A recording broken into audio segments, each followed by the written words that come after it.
it's Neale again here, and in this video I want to address some of the myths that surround hypnosis. Now there are many myths about hypnosis, and this may end up turning into a series of videos, but today I just want to cover two myths because these two seem to crop up all the time. If I look at other hypnotists' websites, I see these myths in their descriptions of what hypnosis is. If I go into a Facebook hypnosis group, there are constantly these myths coming up. And really and truly, in this day and age, they need to be stamped out. We really need to get up to date with what the science says and really understand what we're doing. Now, the first myth is that hypnosis is in some way related to relaxation. If you look at many websites, including some of the websites of the associations that supposedly give accreditation to trainings, they will tell you that hypnosis is a relaxed state where the conscious mind is relaxed, allowing access to the unconscious mind, and the suggestions bypass the critical faculty. BS. I was going to swear then, but I'm trying to keep this clean. It's nonsense. It's just such nonsense. Hypnosis has nothing to do with relaxation. In fact, the only reason why hypnosis is thought of as being related to relaxation comes from a mistake. Yep, a mistake. Let me pick up a book here. Now, this is a book from two people I know, Don Gibbons and Kelly Woods, called Virtual Reality Hypnosis. Great book, highly recommend it. But I want to draw your attention to a bit in there where Don refers to one of his previous books that he did on hypnosis back in the 70s. And he did quite a lot of research looking at the origins of hypnosis, going back to the times of Mesmer. And I'll read this section to you. One day after Mesmer had magnetized an elm tree on the estate of one of his followers, 23-year-old mentally challenged Victor Emmanuel was brought to stand under the tree in order to obtain the benefit of its healing rays. Not really understanding what was happening, and even though he remained standing, he dozed off. Others standing nearby, apparently believing that this power had changed, promptly did the same. And this was the beginning of the sleeping form of the hypnotic trance. In other words, like mesmerism, hypnosis was also a historical accident. This time around was first manifested by people who were imitating the behaviour of a retardate, his words not mine, who was too stupid to realise that he was supposed to go into convulsions and instead went to sleep. So there you go. The whole thing, Mesmer used to use magnets in his hands and whatever, and people would go into convulsions. They didn't go asleep. It was only because of this one guy, Victor Emmanuel, that these other people started thinking, oh, he's gone to sleep. The power must have changed. We all must go to sleep. And for 200 odd years now, hypnotists have been doing the same thing. It's a mistake. Duh. So hypnosis has nothing to do with relaxation, which then brings me on to the idea that it has to do with some specific level of brainwave activity. You've probably all heard of these different Greek levels of brainwave activity, the alpha, beta, delta, and whatever. And for some years, it was thought that hypnosis was related to a specific level of brainwave activity. It's not. It's total baloney. It really is. And the people who put this around and who still believe it really need to stop and think about what they're saying. Because here's the thing. If I have someone and I do this nice progressive muscle relaxation induction and then nice and calm and relaxed, and I've got a little machine on their head which measures their brainwave activity, and it says, oh look, they're at that special Greek level of brainwave activity. They're now hypnotized. And then I regress them back to the time when they were gang raped at the back of McDonald's. Guess what's going to happen to their level of brainwave activity? Through the roof. But they're still hypnotized. They're still following suggestion. They're vividly imagining it. Where's the connection? There is none. It's nonsense. Every single phenomena that you can create in deep hypnosis can be created in wide awake hypnosis. Absolutely wide awake hypnosis. No induction whatsoever. So it's just nonsense. Hypnosis has nothing to do with a specific level of brainwave activity. It is nonsense. So please, if this is on your website, get it off there. It's just nonsense. All you're doing is perpetuating the myth. Now, the other big one is that hypnosis is trance. Now, I have to put my hand up. I used to believe this as well. I was a fully paid up Ericksonian, and I was taught that all trances are a form of hypnosis. You can hijack trances and get someone into hypnosis from whatever trance they're in. And again, this is nonsense. Hypnosis is not trance. Now let's look at some of the things that people say. They'll try and say to you, oh yes, well, you've experienced hypnosis many, many times before. In fact, have you ever been in a driving trance?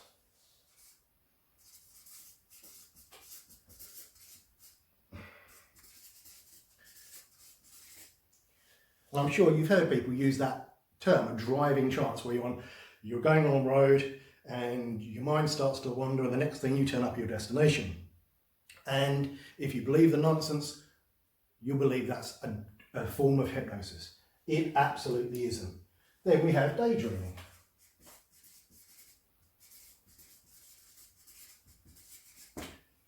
Gazing out the window on a sunless day, looking at whatever's going on out there. Well, that's a type of trance, therefore it must be hypnosis. No, it isn't. It's nothing to do with it. Then we have the time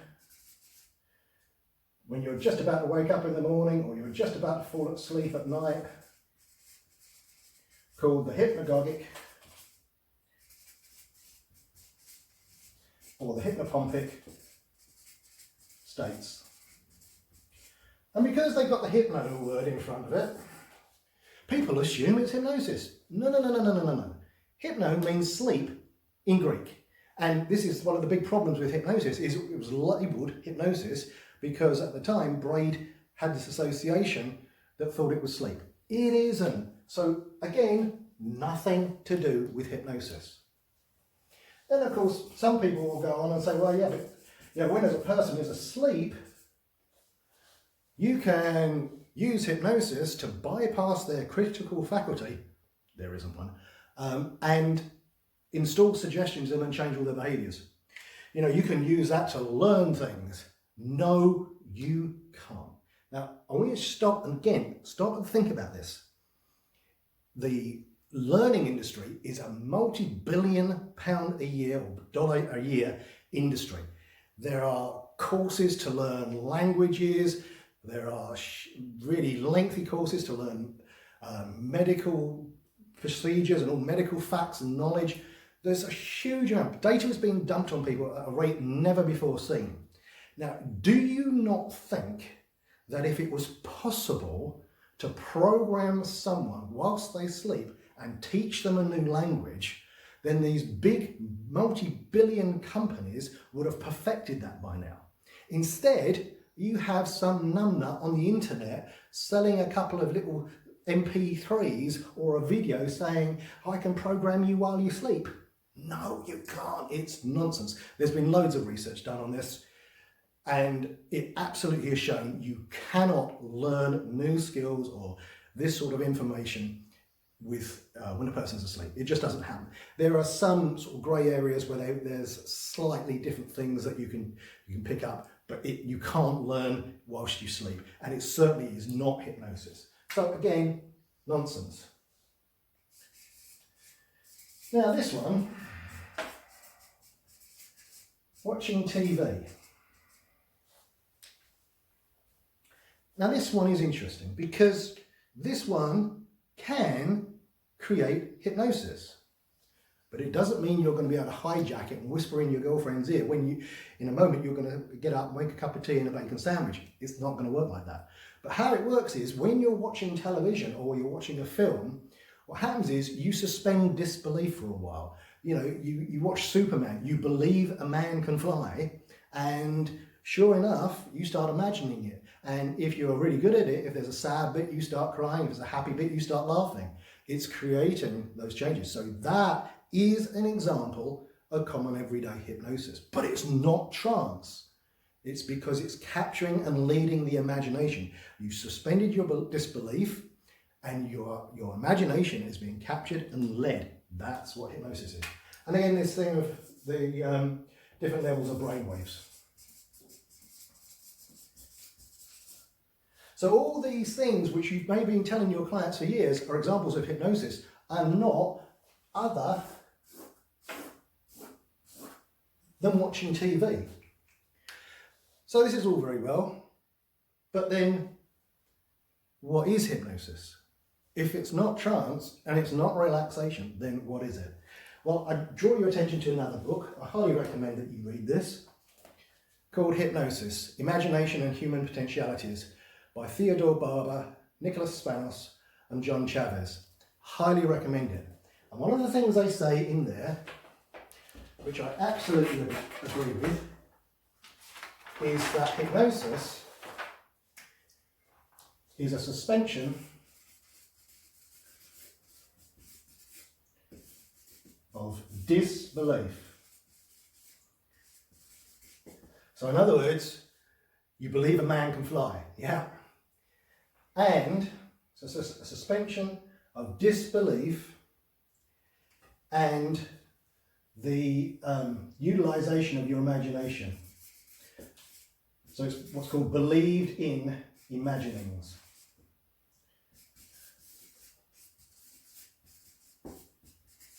So again, you're watching your Superman film, you suspended the disbelief, you now believe a man can fly, and then you start believing it and in your imagination, and you get all the emotional responses as if it was actually happening.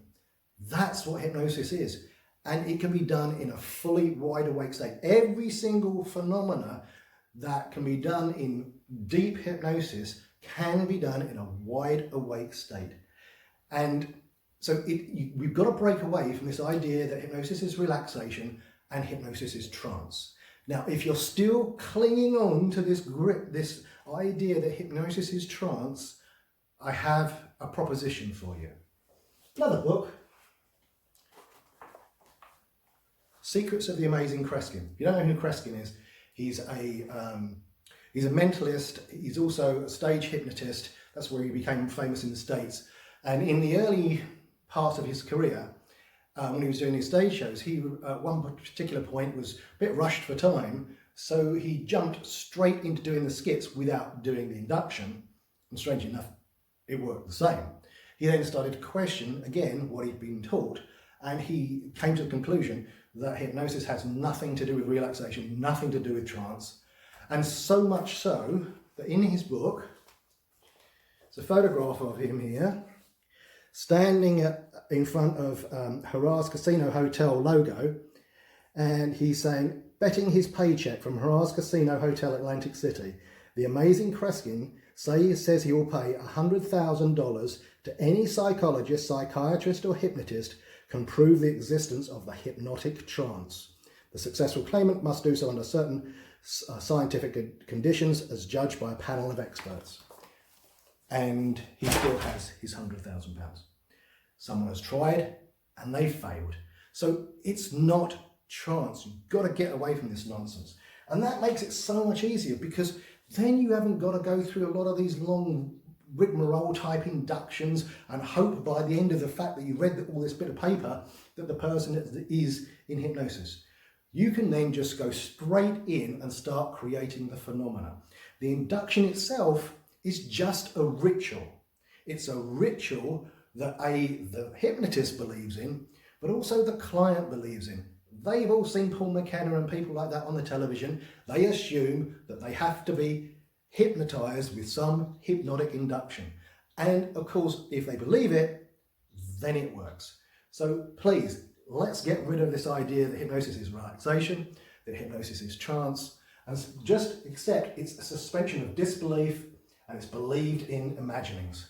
And to say, get hold of the book by Barber and Spanos, really, really worthwhile. It'll really open your eyes if you still believe in this trance myth.